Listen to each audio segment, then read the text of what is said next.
if anything else, it might be the American mind, just him comparing the U.S. to Frankenstein, where he's basically talking about how Dr. Frankenstein created this monster, whatever, and how the monster was basically an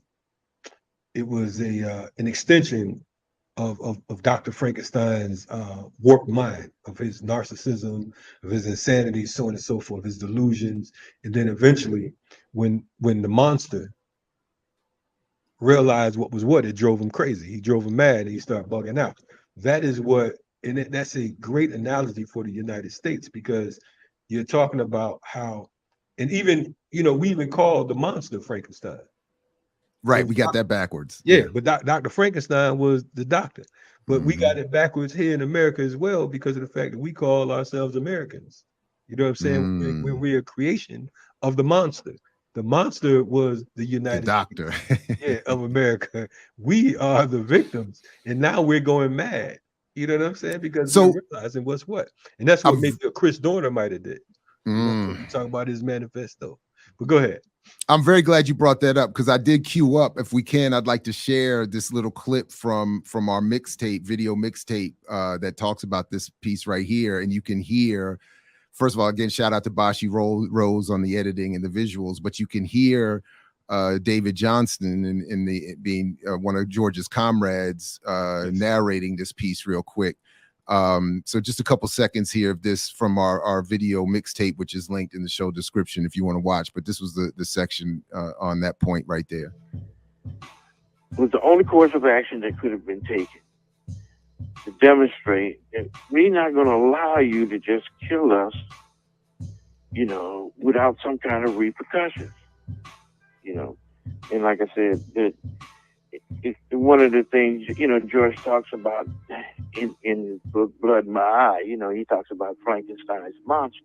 Well, the system is Dr. Frankenstein, and we are the monsters that it created.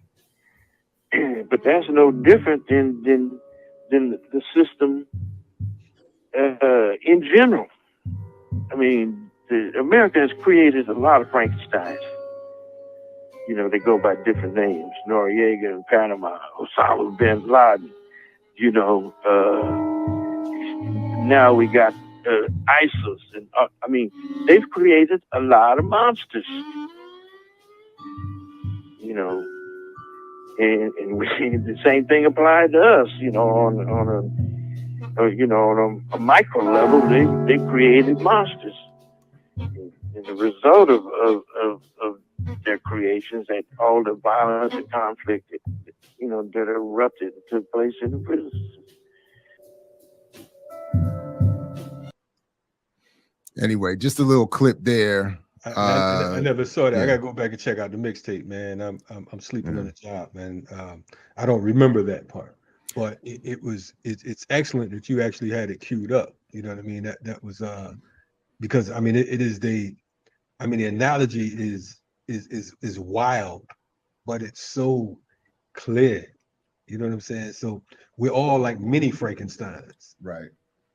And going mad out this piece. Conditioned, created. Yeah, no,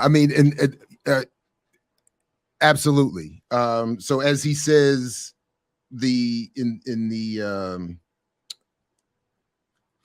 on page 92, George writes that Frankenstein's need for a servant was an expression of his diseased ego. So he created a huge, pathologically strong, demented, ugly creature. He censored the beast's activity by making him underintelligent. He erected institutions flexible enough to keep the giant working, but rigid enough to forestall any growth of his mental faculties.